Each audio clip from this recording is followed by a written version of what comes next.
এই মতুয়াদের মধ্যে কিছু তারা আবার লিখতে আরম্ভ করেছেন মতুয়ারা হিন্দু নয়।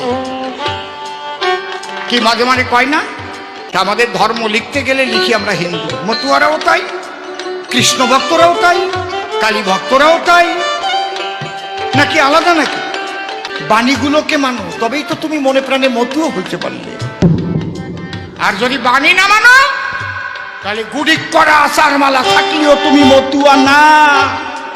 এই মতুয়া মুসলমানও হতে পারে, মতুয়া খ্রিস্টান সেও হতে পারে,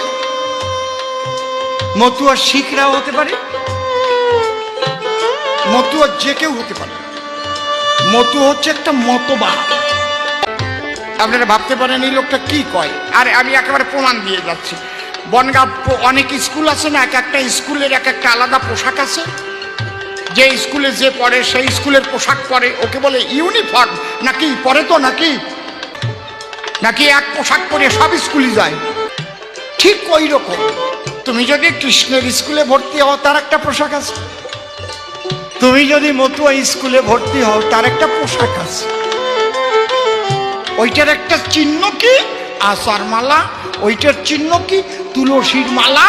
কিন্তু যেদিন তোমার আত্মাটা বেরোয় যাবে সেদিন দুইজনাকেই শ্মশানে নিয়ে আগুনে পুড়াইয়া দেবে। হরিবল হরিবল বলো।